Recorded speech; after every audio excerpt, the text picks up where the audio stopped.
स्वामी समर्थ। स्वागत आहे तुमचं सोनाली न्यू शेअरिंग या चॅनलमध्ये। आपल्याकडे उद्या आहे मार्गशीर्ष महिन्यातला शेवटचा गुरुवार आणि या गुरुवारी आपल्याला उद्यापन करायचं आहे। आणि त्याचबरोबर ज्यांनी कोणी उपवास धरला असेल त्यांनी सुद्धा आणि ज्यांनी कोणी उपवास केला नसेल त्यांनी सुद्धा उद्या घरामध्ये लक्ष्मीला आमंत्रित करायचं आहे। कारण जसं लक्ष्मी पूजनाला महत्त्व असतं तसंच उद्या देखील आपल्या महालक्ष्मीचे उद्यापनाला महत्त्व असणार आहे। ज्या घरामध्ये उद्या माता लक्ष्मी वास करेल तिथे स्थायी रूप स्थिर राहील, म्हणून उद्या आपल्याला देवी लक्ष्मीला आपल्या घरामध्ये बोलवायचंच आहे। पण एकटीच देवी लक्ष्मी बोलून कसे चालेल, तर आपल्याला तिचे 8ही रूप अष्टलक्ष्मींना घरामध्ये बोलवायचं आहे। तर त्या अष्टलक्ष्मींना घरामध्ये कसं बोलवायचं, त्याचबरोबर आपल्याला उंबरठ्यावरती हळदीचं लेपन कसं करायचं, कोणतं एक शुभ चिन्ह काढायचं, अष्टलक्ष्मी कशा काढायच्या, त्या संदर्भातलीच ही माहिती आहे। तर व्हिडिओ पूर्ण बघा। सगळ्यात आधी आपल्याला इथे गावरान तुपाचा, शुद्ध गाईच्या तुपाचा दिवा तयार करून घ्यायचा आहे। त्यानंतर आपल्याला उंबरठ्यासाठी हळदीचं लेपन करायचं आहे। आपल्याला इथं हळदी कुंकूसुद्धा काढून घ्यायचं आहे आणि हळदी कुंकूसुद्धा आपल्याला लागणार आहे। सगळ्यात आधी सकाळी लवकर उठून सर्व घर स्वच्छ करून घ्यायचं। त्यानंतर आपल्या उंबऱ्याला हळदीचं लेपन करायचं आणि हळदीचं लेपनाचे फायदे मी तुम्हाला काही वेगळे सांगायला नको आणि खूप शुभ असतं। जेव्हा आधीच्या काळामध्ये शेणाने सारवून घ्यायचे, आता आपण फक्त हळदीचं लेपन करून आपल्या घराचा उंबरठा छान असा सारवून घेणार आहोत। त्यानंतर दोन्ही बाजूला आपल्याला हळदी कुंकू लावायचं आहे। त्यानंतर मधोमध असं आतल्या दिशेने रेषा ओढत आपल्याला स्वस्तिक काढून घ्यायचं आहे आणि स्वस्तिकसुद्धा खूप महत्त्वाचं आणि खूप पॉझिटिव्ह एनर्जीने भरलेलं असतं। तर आपल्याला मधोमध एक स्वस्तिक काढून घ्यायचं आहे। हे तुम्ही उंबऱ्यावरती सुद्धा काढू शकता आणि पण मी इथं खाली काढलेलं आहे। त्याचबरोबर तुम्हाला ज्या अष्टलक्ष्मी ज्या बोलले होते त्याच मी तुम्हाला अशा स्वरूपात इकडून 4 टिंब आणि इकडून 4 टिंब अशा पद्धतीने तुम्हाला अष्टलक्ष्मी काढायच्या आहे आणि अष्टलक्ष्मींना आवाहन करायचं आहे। अष्टलक्ष्मी हे देवी महालक्ष्मीची अष्टरूपे आहेत। त्यांची जर आपण घरामध्ये स्थापना केली ना तर आपल्याला कुठल्याच गोष्टीची कमी पडत नाही।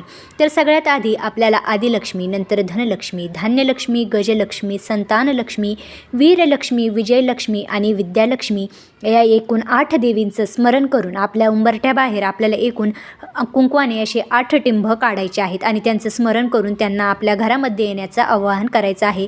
नंतर त्यात हळदी कुंकू आणि अक्षतासुद्धा आपल्याला अर्पण करायचे आहे। फूल असेल तर तुम्ही फूलसुद्धा अर्पण करू शकता।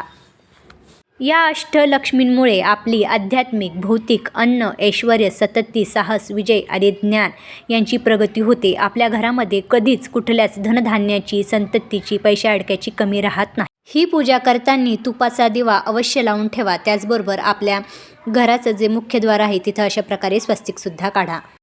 मार्गशीर्ष महिना हा देवी लक्ष्मी आणि भगवान विष्णूंची सेवा करण्यासाठी समर्पित असतो।